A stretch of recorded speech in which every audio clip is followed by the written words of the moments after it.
Segundo livro dos Reis, capítulo 5. Deus abençoe a vida do pastor Luiz Antônio. Deus abençoe o Taurino, que me convidou. Deus abençoe o bom divino, Pai do Senhor. Bênção, uma abadia. Está aí também? Amém. Os demais irmãos que vieram aqui nesta noite, demonstrando fé e temor, para ouvir a palavra e cultuar a Deus. Segundo o livro dos Reis, capítulo 5. Quem achou, diga amém. Amém. Muito bom.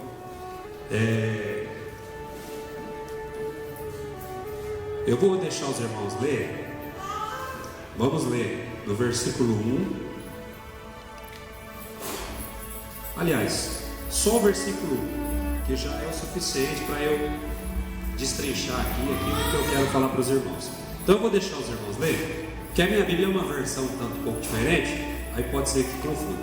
Então na hora que eu falar 3, os irmãos leem junto, tá bom? Pode ser?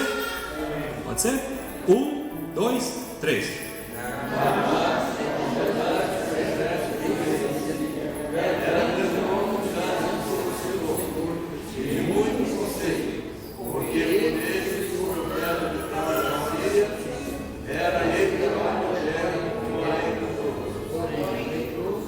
Muito bem, Deus abençoe os irmãos, pode sentar. Graças a Deus.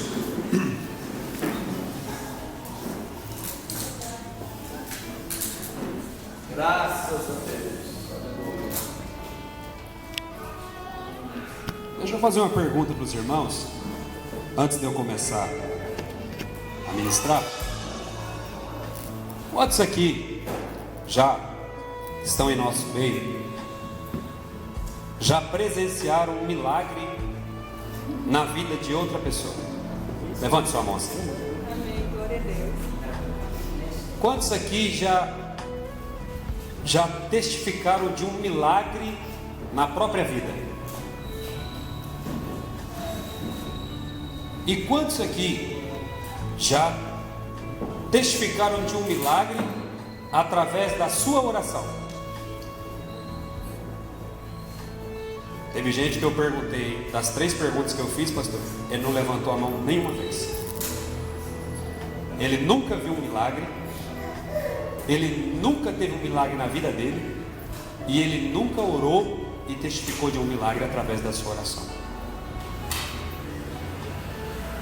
A vida cristã, a nossa vida cristã, ela tem que ser uma vida recheada de milagres. Porque nós pregamos um Deus que faz milagres. E o milagre é uma atribuição exclusiva de Deus. Ninguém pode fazer milagre a não ser Deus. Só Ele tem o poder de fazer milagres. Só. Por que eu estou dizendo isso? Porque se nós não tomarmos cuidado, vai passando os dias e nós vamos aceitando as circunstâncias, e a gente deixa de crer que existe milagre. Isso não é difícil de acontecer. Eu já conversei com pessoas que têm muitos anos de fé e hoje ele não ora nem para dor de cabeça. Ele já não tem aquela fé autêntica. Então ele vive, pastor, debaixo de uma máscara, de uma religiosidade, aonde simplesmente ele formalizou a sua fé no Evangelho, mas ele não vive com intensidade aquilo que é pregado e aquilo que é vivido. Porque veja bem, quando Jesus disse assim, os sinais, quais são os sinais? Fala, em meu nome expulsarão demônios, em meu nome colocarão a mão sobre os enfermos e os curarão, e em meu nome, ele disse que você teria autoridade sobre os demônios. Agora veja bem, ele disse assim, e os sinais seguirão os que crerem. Então você pode ser salvo, você pode chegar no céu sem ver nenhum milagre. Eu concordo com isso. Eu posso até, não digo que seja necessário alguém ver um milagre para poder ser salvo, não. Na verdade, o milagre nada mais é do que uma misericórdia de Deus. Mas eu acredito que todos nós que estamos aqui nesta noite, a gente vive com uma fé, uma expectativa, pastor. Seja a cada culto, seja a cada dia, seja a cada momento, a gente vive sempre numa expectativa de que Deus vai fazer algo nas nossas vidas.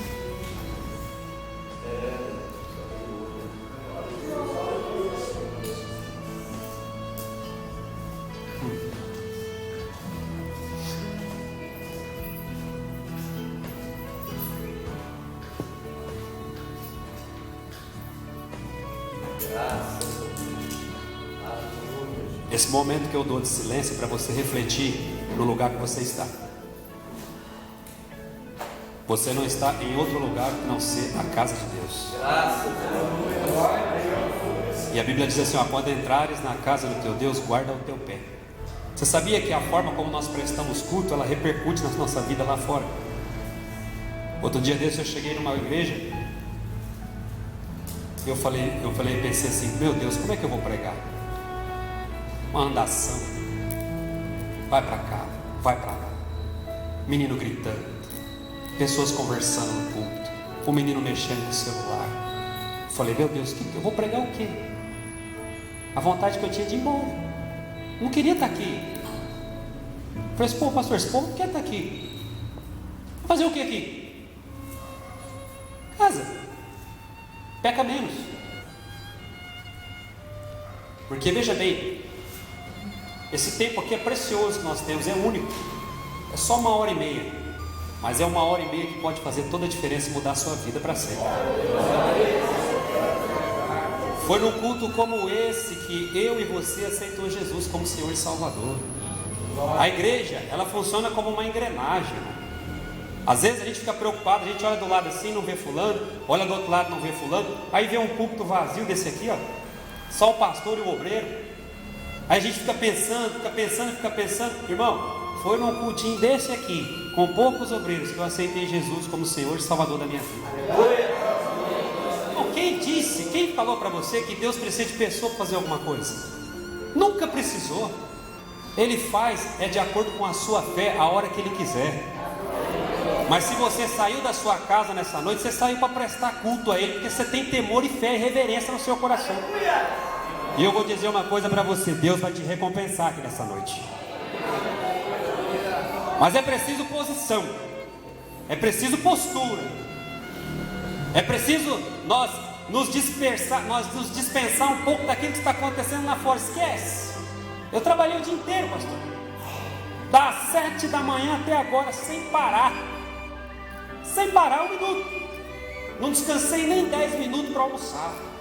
Estava lá no Parque Amazonas, era 15 para 7. Falei, não, hoje eu tenho que ir lá na igreja do pastor Luiz Antônio pregar. Vim orando em espírito. Eu poderia ligar para o Divino e falar assim, não, Divino, faz o seguinte, fala para o Taurino colocar outro no meu lugar. Mas para mim, irmão, o reino de Deus está em primeiro lugar. Primeiro lugar. Sábado passado, domingo, sexta-feira passada, eu fui acometido de um resfriado. Os irmãos podem perceber que a minha voz está rouca. Eu fui pregar em Santa Amália doente, pastor. Fui pregar doente. Quando eu peguei o microfone, eu não sabia nem como explicar para os irmãos. A minha voz quase não estava saindo.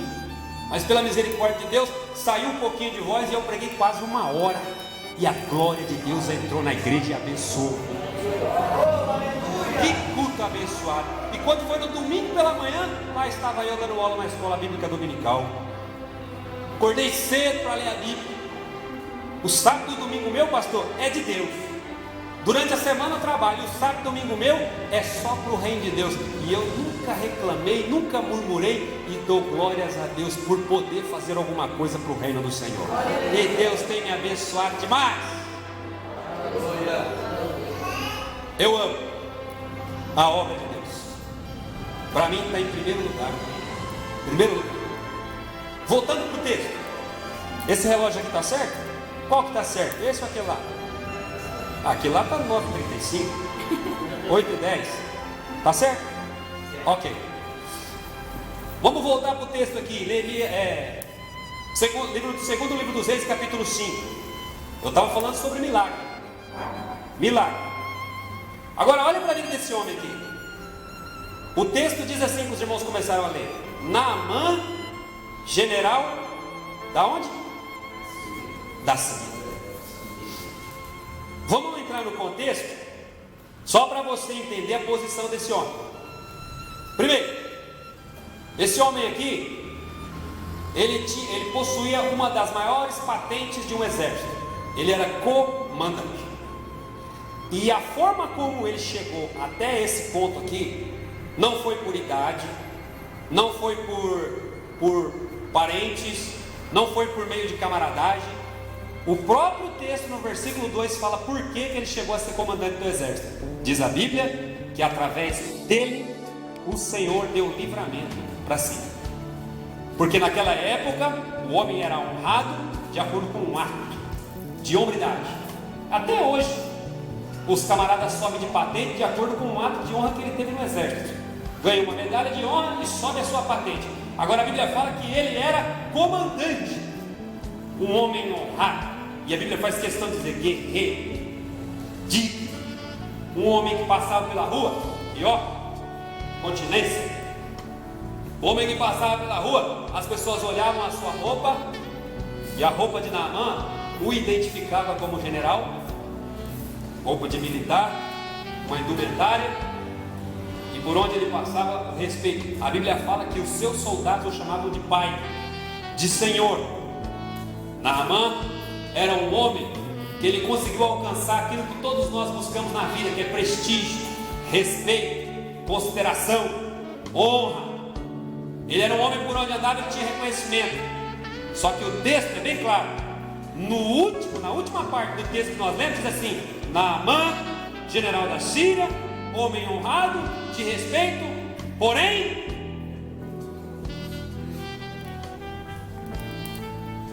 e essa palavra aqui, porém, é uma conjunção adverbial. Ai, irmão André, o que é isso na gramática portuguesa? Quer dizer o seguinte: antes de porém, deve ser tudo desconsiderado. O que vale é o que vem depois. Ou seja, desconsidera general, desconsidera homem honrado, desconsidera homem digno, desconsidera tudo. Só vem o porém depois. Só considera a lepra. Porém, leproso. E você não acredita, rapaz, que todos nós temos um porém? Já viu fulano? Canta bem. Porém. Você já viu o irmão como prega? Olha como ele prega, o irmão prega bem demais. Porém.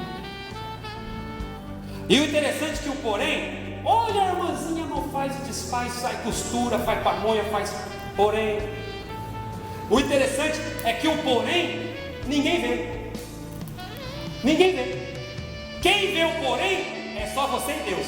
Porque a Bíblia diz assim: porém, leproso. Naamã só via lepra quando ele chegava em casa e tirava a roupa. Porque tirou a roupa, aí ele olha diante do espelho e aí ele vê quem realmente ele é: um homem leproso. Porque quando nós olhamos diante do espelho, a gente vê exatamente quem a gente é. E o problema é que todo mundo não quer desfazer do porém. A gente quer ocultar o porém.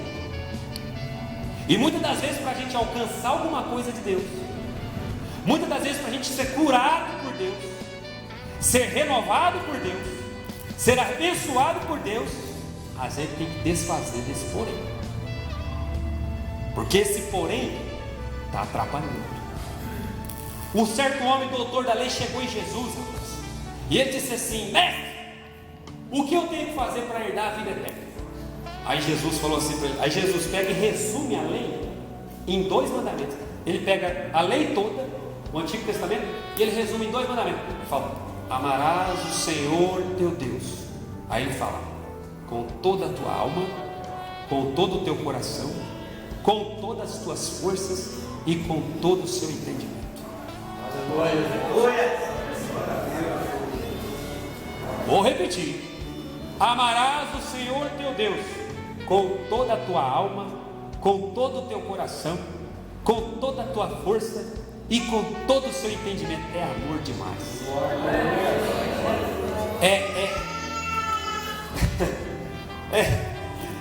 É reverência demais. Porém, aí Jesus disse assim, aí vem o né? Amar o teu próximo como a ti mesmo. Aí Jesus falou assim, faz isso e viverás. Você fez isso aí, você cumpre toda a lei, você vai chegar no céu de limousine. É só cumprir. Agora, veja bem, Deus jamais, o próprio apóstolo Paulo falou que Deus jamais pediria algo para nós que não poderia ser feito. Ah não, irmão André, está na Bíblia, mas só Jesus. Eu não dou conta não. Só está longe das minhas possibilidades. E aí, irmão, tem um problema gravíssimo que acontece hoje no nosso meio. O camarada chega aqui, eu já disse isso aqui uma vez, pastor, não tem que ficar repetindo isso aqui, não sei porquê. Porque o Espírito Santo me incomoda toda vez que eu venho aqui para falar isso aqui. O camarada chega aqui, aí no decorrer do tempo, ao invés dele progredir, ele regride. Você já pensou, pastor, o cara com 15, 20 anos de fé, e ele continua mentindo? Ele continua falando mal dos outros? Ele continua incrédulo? Ele continua pessimista? Ele continua tendo que aprender? Aí vem o camarada e fala uma besteira, e ele depois fica prolongando essa besteira, passando adiante, porque não tem condição de filtrar, de analisar, de avaliar.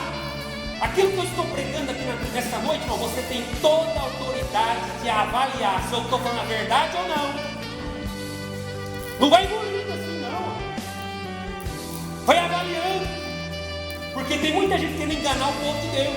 Então você avalia, porque à medida que você vai avaliando, vai filtrando, vai orando, aí o Espírito Santo vai te aperfeiçoando, e você vai amadurecer, e nunca ninguém vai te levar com vento de doutrina, ou com palavra, com fábula, com história de carochinha, não. Você vai comer somente o maná do céu, a palavra da verdade, aquilo que vier pelo Espírito Santo de Deus. Discernimento. Porém, olha que menina bonita, rapaz. Olha só, se veste bem. Olha, sai até nos pés, cabelo comprido. Olha, porém,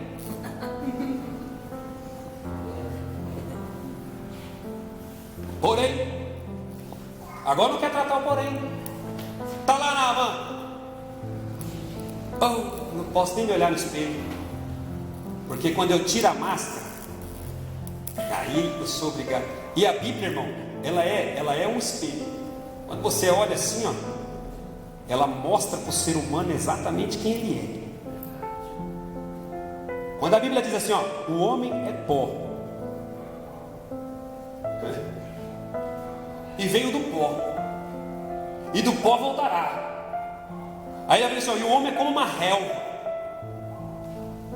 que vem e vai. Olha só, quando a Bíblia diz assim, agora veja bem, quando a Bíblia diz assim, ó, que nós somos templo do Espírito Santo de Deus. E agora, veja bem que faz um paradoxo. Ela primeiro fala para nós que nós somos pó, e do pó voltaremos. Aí depois vem e fala, nós somos templo do Espírito Santo de Deus. Por quê? Porque Deus quer colocar na nossa vida um equilíbrio. Aí depois vem Deus, renova as tuas forças, te dá motivação, te incentiva, dizendo para você que você é templo do Espírito Santo dele, que ele habita em você. É porque a vontade de Deus não é que nós nem nos exaltemos e também que nem nós nos subestimamos, mas que nós vivamos uma vida de equilíbrio, mas que sempre quando nós formos dar glória em alguma coisa, nós podemos nos gloriar na cruz, porque é de lá que vem a nossa vitória. Quer se gloriar em alguma coisa, glorie-se na cruz. Está vendo? Porém, leproso. Só que, veja bem, olha como Deus é misericordioso. O bem mais precioso que uma pessoa possui é a saúde. O camarada pode estar rasgando nota de 100, mas se ele não tiver saúde, Não adianta de nada. Agora Naamã está lá leproso. Aí essa história aqui tem 3 personagens aqui importantes. Primeiro personagem, Naamã. Segundo personagem, uma menina. Quem é essa menina? A Bíblia não fala o nome dela. Simplesmente que ela era uma israelita. Ela foi vendida, ela foi presa como escrava e agora ela está vivendo na casa de Naamã. Essa menina, ela serva da sua senhora lá e ela sabia da situação porque a casa era triste. Sua senhora era triste. Aí ela disse assim para sua senhora: se o meu senhor soubesse, ele iria a Samaria e lá ele encontraria o profeta e ele restauraria ele dessa lepra. A senhora dela, como assim? Bom, então vamos fazer o que você está falando. Olha o que é o desespero de alguém diante de uma enfermidade, diante de um problema que precisa ser resolvido. A senhora daquela serva deu ouvido a uma escrava porque está diante de uma necessidade. E toda a sua riqueza, toda a sua honra, toda a sua pompa estava impotente diante da enfermidade do seu marido. E sabe o que é que ela faz? Ela sugere para que seu marido vá de fato em Samaria. Quando o rei da Síria ficou sabendo disso, ele mandou uma carta pedindo para que o rei de Israel curasse Naamã. Eu acho interessante essa passagem. Ele diz assim: está aí o meu servo, tá indo aí, então restaura ele, por favor. Aí Naamã pega a cartinha, pega a sua comitiva e desce para Israel. Quando ele chega lá em Samaria, ele vai até o rei, pastor. Porque qualquer tipo de aliança, de negócio, de tratado que fosse feito naquela época, não era feito com profeta, era feito de rei para rei. Só que quando o rei de Israel leu a carta, ele rasgou as suas vestes, jogou cinza sobre a cabeça e falou assim: mas quem sou eu? Quem sou eu para curar? Sou eu Deus? Para que você está mandando uma carta aqui para me curar o Naamã? Eu não sei nem o que fazer. Eu já sei, isso é um complô. Eles querem armar alguma coisa contra mim. Desse jeito. E o profeta Eliseu, que não morava no palácio, porque profeta de verdade não mora no palácio de rei. Porque profeta de verdade não depende de rei, depende somente de Deus. Glória a Deus. Eliseu está lá na casinha dele, orando. E ele fica sabendo que o rei rasgou as suas vestes. Ele manda um recado para o rei: vai lá, Jazi, fala para o rei ele não rasgar as vestes dele, não. Deixa Naamã vir até mim, porque ele saberá que ainda existe profeta em Israel. Glória a Deus. Deixa vir. Agora olha que coisa interessante. Você vai entender o evangelho que nós estamos vivendo. Você vai entender o tipo de pessoas mesquinhas que nós estamos vivendo. Vou esclarecer sua mente com algumas coisas nessa noite. Quando Naamã chegou, olha só.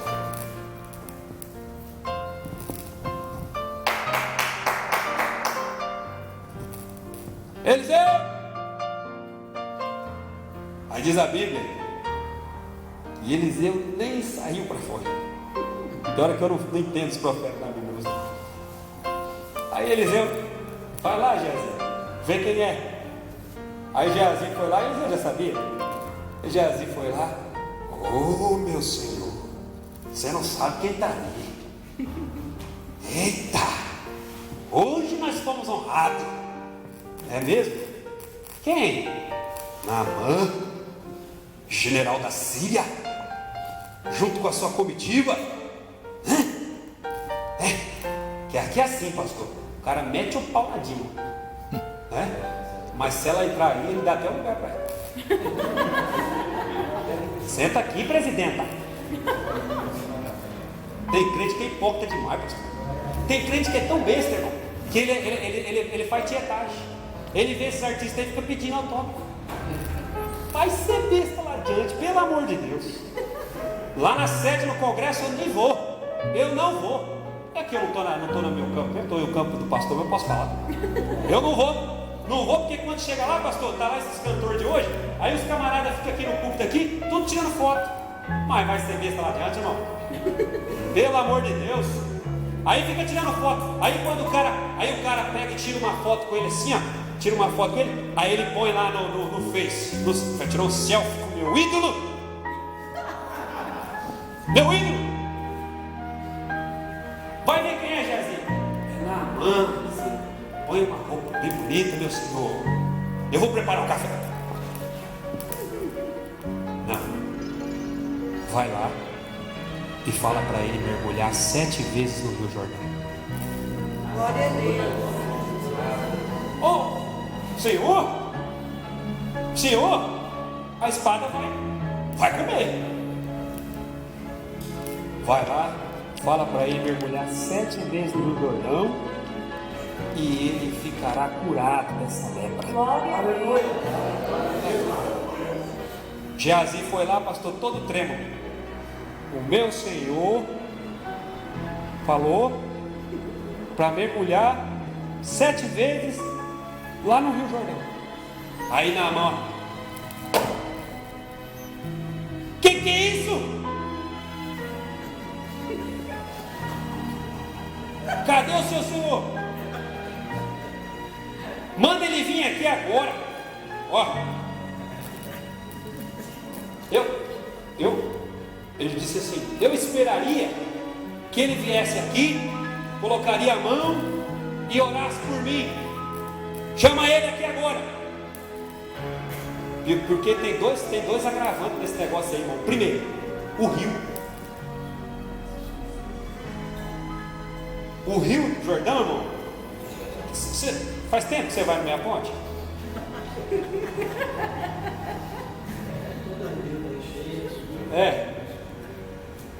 Não, pensa, irmão. O profeta falar para você, fala, mergulha 7 vezes na minha ponte. Aí não, pois é, mas aí que está o negócio. Veja bem, o problema está no rio e na quantidade. Porque veja bem, para Deus, não precisava disso. Não precisava disso. Para Deus é Deus. Deus falou, a água do rio parou. Acabou. Mas quem precisa do milagre não é Deus, é você. Então Deus quer ver até onde vai a sua fé. Se você é capaz de se humilhar. Então Deus testa o homem. General da Síria. Patente lá em cima. O homem é um general. Aí Eliseu fala para ele, ó, mergulha 7 vezes. Rapaz, presta atenção. Esse camarada fala assim, não, que humilhação é essa? Só que tem um detalhe, irmão. Quando a gente está precisando, a gente é capaz de fazer qualquer coisa para alcançar o nosso milagre. Porque tem crente, pastor, que ele é igual o ovo. É igual o ovo. O ovo, quando passa pela prova, você põe o ovo na água quente, ele entra na água quente duro. Aliás, mole. Mas ele sai duro da água quente, né? Tem crente que é assim. Tem crente que quando passa pela prova, ele endurece o coração. Aí entra aqui dentro, não dá nem Pai do Senhor. Aí ele entra aqui dentro, ele não canta nem os hinos da harpa. Durante o dia, ele está com a cara assim, ó.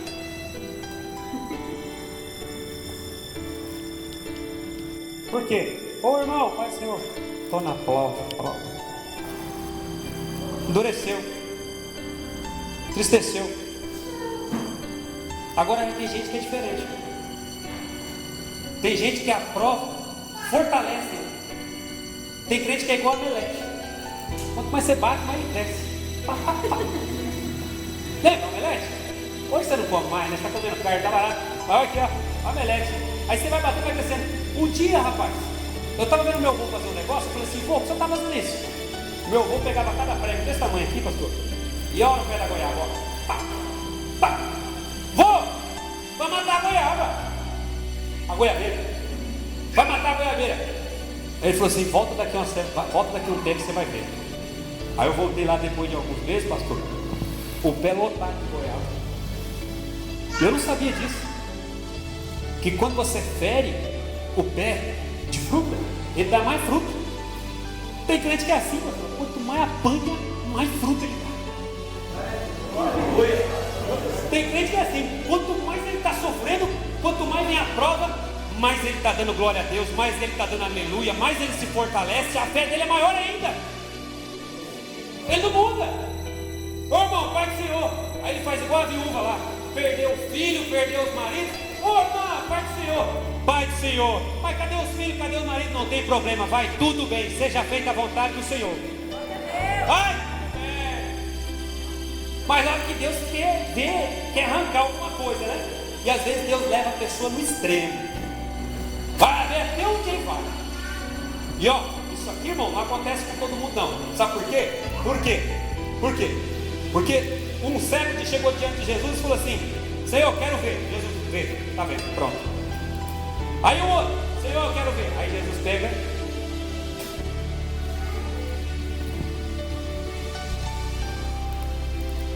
põe no olho dele, cuspiu. A Bíblia fala, fez saliva, fez o lodo da saliva, depois põe no olho dele. Aí falou para ele: vai lá e lava os seus olhos no tanque de Siloé.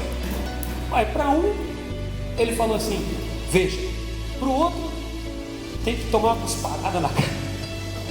E aí depois de lá ainda tem que lavar no tanque. Por quê? Porque Deus tem uma maneira de trabalhar com cada um, irmão, individual. A sua prova é maior do que a minha, porque você aguenta. Deus conhece a sua estrutura. Ele sabe o que você suporta, Ele sabe o tamanho da sua fé, Ele sabe até onde você vai ir. Ele não vai te provar além do que você pode permitir, além do que é permitido, não. Ele vai te provar até onde você aguenta. Mas a Bíblia fala que lá no limite, Deus providenciará o escape para a tua vida. Porque a aprovação, pastor, ela dura só um tempo. A trajetória no deserto, ela durou um tempo, porque ninguém habita no deserto. O deserto é um lugar de passagem. Hoje você pode estar passando por isso, mas pode ter certeza que você vai alcançar a sua vitória de acordo com a sua fé. Mergulha lá no rio 7 vezes. Naamã chega na beira do rio. Aí eu fico conjecturando, eu gosto de conjecturar. Quando você conjectura, você entra na história. Aí eu fico Naamã pegando a pedrinha assim, ó.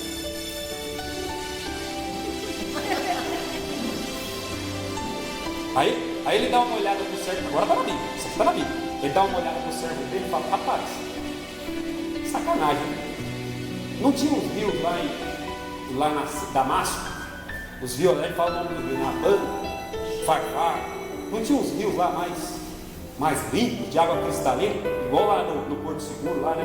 Fernando de Noronha, tá lá, não tem lá? Manda eu mergulhar nesse rio, mas que isso? Eu não vou mergulhar nesse rio, não. E aí o servo dele: ó, você está vendo, pastor? É só conselho de servo. Primeiro ouviu o conselho da escrava, e agora tem que ouvir o conselho do servo, porque quando está necessitado tem que ouvir todo mundo.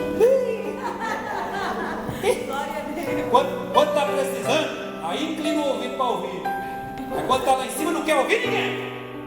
Agora veja bem, ele disse assim para Naamã: pai, Senhor, se ele pedisse alguma coisa difícil, o senhor não faria? Mergulha aí, vai. Vai lá. Tchau, tchau, tchau, tchau. Agora, o problema, pastor, não é simplesmente mergulhar no rio. O problema é que Naamã fala assim: se eu não for curado, vou virar um palhaço. Vou virar motivo de chacota. Agora aí que está o negócio, irmão. A Bíblia fala assim que a gente não vive pelo que a gente vê, a gente vive pela fé. Viver pelo que vê, qualquer um vê, qualquer um faz. Ninguém viu Jesus. Quem viu Jesus aqui? Ninguém. Mas Jesus falou assim, ó, para Tomé: Tomé, você creu porque você viu, né? Mas bem-aventurado aqueles que não viram, mas creram. Esses andarão comigo, reinarão comigo, viverão comigo, e eu viverei com eles. Louvado seja o nome do Senhor. É só pela fé. É pela fé. Diz que o moço, ele subiu uma montanha, aquelas montanhas do Chile, daquelas nevascas. E aí ele subindo, pegou todo o seu equipamento, ele subiu sozinho. Ele queria fazer uma proeza, ele só sobe. Ele sobe durante o dia e vai chegando à noite, ele já está numa altura muito alta, já está muito alto. E aí o frio é de bater os dentes. E a noite é escura e dá para apalpar, não vê nada. E ele com seu equipamento, escalando. Chegou a ficar cansado, estava sem forças, mas continuou subindo. Quando chega lá em cima, um acidente. Escapou uma das cordas, soltou. E aí o corpo dele, ó, veio para baixo. E nessa queda dele, ele não via nada, só a luzinha. De repente, uma das cordas se enrola na rocha e o corpo dele fica suspenso no ar. Puf! Parou. Aquele homem entrou em desespero e ele começou a gritar: Deus! Porque você já viu como que é as coisas? A gente só procura Deus na hora do desespero. Ô irmão, eu vim para Jesus com 22 anos de idade. Eu estava atravessando o pior momento da minha vida. A gente vai naquele desespero.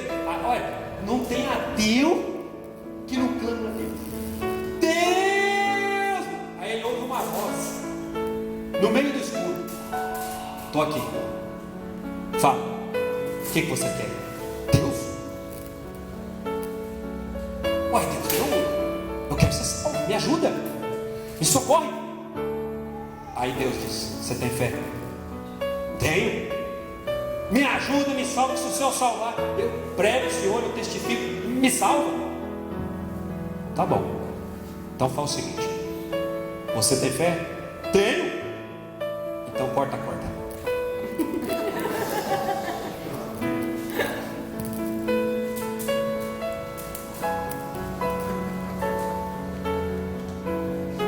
Quem tem fé?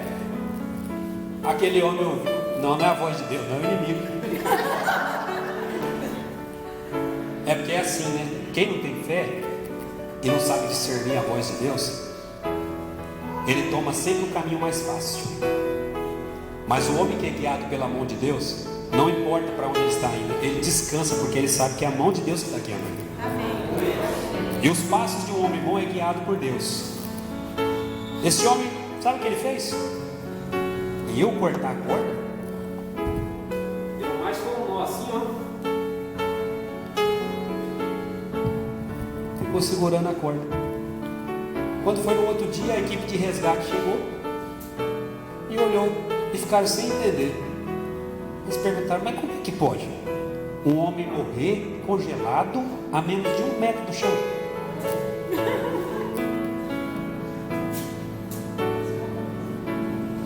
Olhando, não quer cortar a corda. Aí a gente congela. A gente não quer se lançar na mão de Deus. A gente quer andar engessado, vendo só no que vê. Aí a economia, aí o país, aí o Brasil. Nossa, disse que amanhã, aí 2020 todo mundo vai ter depressão, vai aumentar o desemprego, aí vai morrer. Pelo amor de Deus, irmão, usa a sua fé, creia no Senhor teu Deus e você estará seguro. Larga. Usa a fé. Vamos viver pela fé. Descansa. Deleita-te no Senhor. Confia nele e ele sucederá o desejo do teu coração. Descansa. Aqui ó, o Salmo 46, todo mundo lê, mas ninguém pratica. Aí ele fala assim, ó: aquietai-vos e sabei que eu sou Deus. Aleluia. Aí descansa. Andando pela fé, mergulha 7 vezes. Quando ele sai da água na primeira vez, ele tem que voltar de novo. Porque o negócio é assim, pastor: mergulho é mergulhar. Não vem querer jogar a minha na cabeça que não vale, não. Tem que mergulhar. Aí mergulha, ou seja, submergir. A água tem que ultrapassar a sua cabeça. Você tem que sentir o cheiro do mar. Você tem que provar da sujeira do Jordão. Senão não vai. 2. Ó. 3.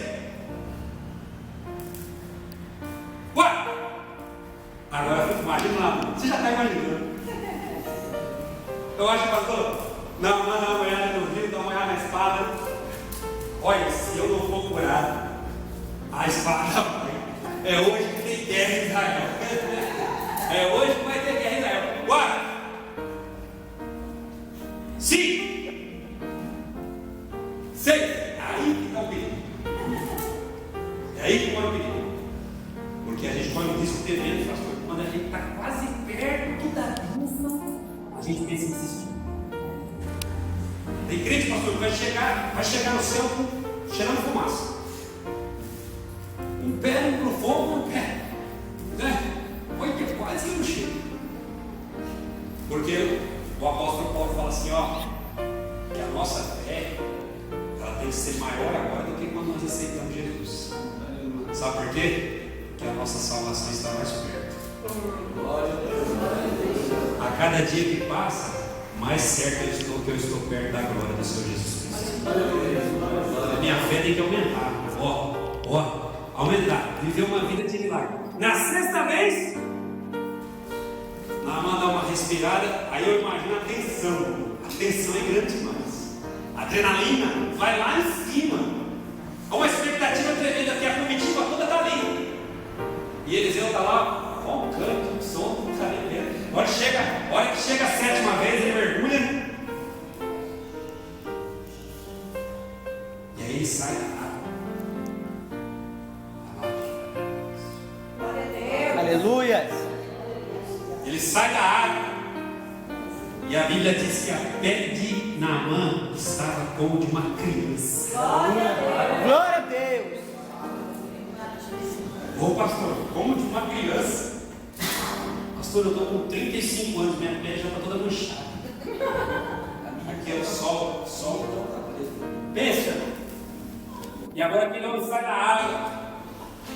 Ô irmão, isso aqui é milagre grande demais. Glorificado seja o nome do Senhor para sempre. Aleluia. Mas sabe o que me alegra, irmão? É que o mesmo Deus de Naamã é o Deus que não serpente. E é o mesmo, ainda faz. Aleluia.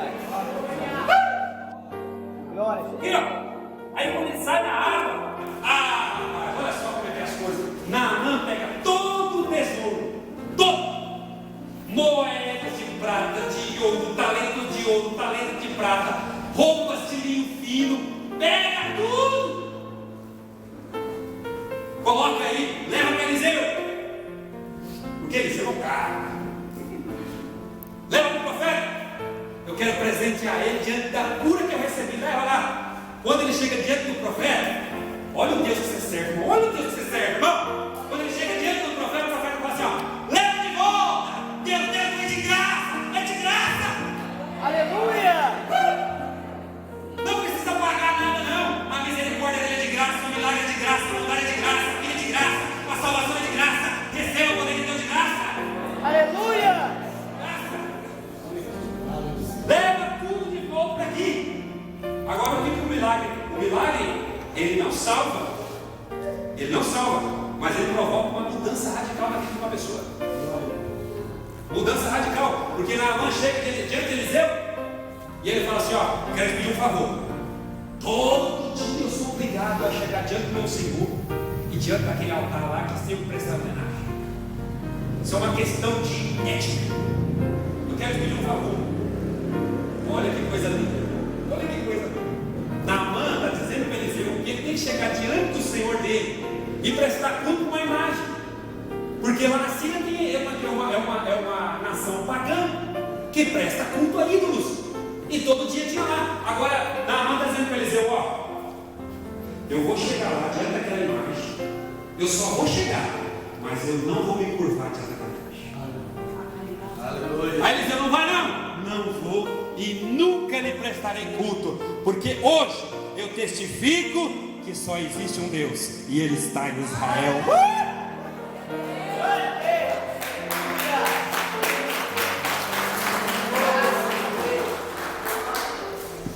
Só existe um Deus, só um. E Ele está no meio da igreja. No meio da igreja. O que você adora é um Deus vivo e eficaz. E Ele vai se revelar a você de forma maravilhosa em nome de Jesus. Aleluia. Que o Senhor Deus te abençoe e te guarde. Que o Senhor Deus faça resplandecer sobre ti o teu rosto e tenha misericórdia de ti e te dê a sua paz, em nome de Jesus. Louvado seja Deus.